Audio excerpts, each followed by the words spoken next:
उत्तराखंड में असल दीपावली 11 दिन बाद मनाई जाती है। जी हाँ, आज मैं आपको कहानी सुनाने वाली हूँ एक ऐसी जीत की जिसने उत्तराखंड में दीपावली की तारीख बदल दी। ये कहानी है दीपावली के 11 दिन बाद सेलिब्रेट होने वाली दीपावली इगास बग्वाल की। पहाड़ों की वो दिवाली जो एक मातम से शुरू हुई। नमस्कार, मैं हूँ रक्षिता। कहानी शुरू होती है गढ़वाल रियासत से, जहाँ राजा महिपत शाह का राज हुआ करता था और उनका सबसे बड़ा दुश्मन था तिब्बत। उन दिनों राजा महिपत शाह की सेना का युद्ध तिब्बत से चल रहा था। तभी एक दिन राजा को खबर मिली उनके वीर भड़ यानी कि सैनिक बर्थवाल बंधुओं की हत्या हो चुकी है।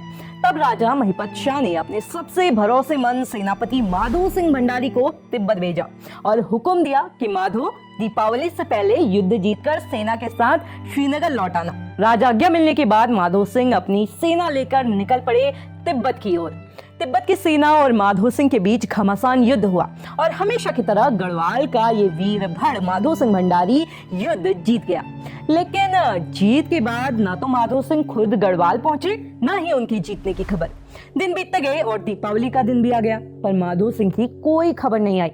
पहाड़ों के घरों में आज भी उस इंतजार का दर्द बयां करते हुए काफी गीत गुनगुनाए जाते हैं। खैर, इसी दौरान गढ़वाल में अफवाह फैलने लगी। किसी ने कहा कि हो सकता है कि पूरी सेना बर्फीले दर्रों में दफन हो गई हो, तो किसी ने ये मान लिया कि गढ़वाल के वीर भड़ों की ये सेना युद्ध में मारी गई। सारे गढ़वाल में शोक का माहौल था। महिपत शाह ने भी अब उम्मीद छोड़ दी, जिसके बाद पूरे गढ़वाल में मातम पसर गया। महिपत शाह ने गढ़वाल रियासत में ये ऐलान करवा दिया कि इस साल रियासत में कोई दीपावली नहीं मनाई जाएगी, और उस साल दीपावली मनाई भी नहीं गई। हालांकि फिर एक दिन गढ़वाल रियासत में एक खुशखबरी पहुंची। एक सैनिक हाफते हुए दरबार में आया। सैनिक ने बताया कि महाराज, तिब्बत फतेह हो गया। सेनापति माधो सिंह भंडारी अपनी सेना के साथ लौट रहे हैं। ये सुनते ही पूरा गढ़वाल माधो सिंह भंडारी के जयकारों से गूंज उठा। राजा महिपत शाह ने ऐलान किया कि अब रियासत में दीपावली तभी मनाई जाएगी जब माधो सिंह समेत सारी सेना रियासत में वापस लौटेगी। दीपावली के ठीक 11 दिन बाद माधो सिंह की सेना ने श्रीनगर में कदम रखा और उसी दिन पूरे गढ़वाल ने ऐसी दीपावली मनाई जैसे पहले कभी नहीं मनी थी।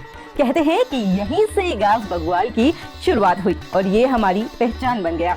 आज भी इगास के दिन पूरे गढ़वाल में खास पकवान बनते हैं, गौवंश की पूजा होती है। साथ ही पहाड़ के लोग इस दिन चीड़ की लीसा युक्त लकड़ी से बने भैला घुमाकर खुशी मनाते हैं। तो इस इगास बग्वाल पर अपने दोस्तों और बच्चों को ये कहानी सुनाकर हमारे वीर भड़ माधो सिंह भंडारी को जरूर याद कीजिएगा। इगास बग्वाल क्या आपकी भी यादों और दिलों में खास जगह रखती है? तो हमें कमेंट करके जरूर बताइएगा। साथ ही आप सभी को इगास बग्वाल की ढेर सारी शुभकामनाएं।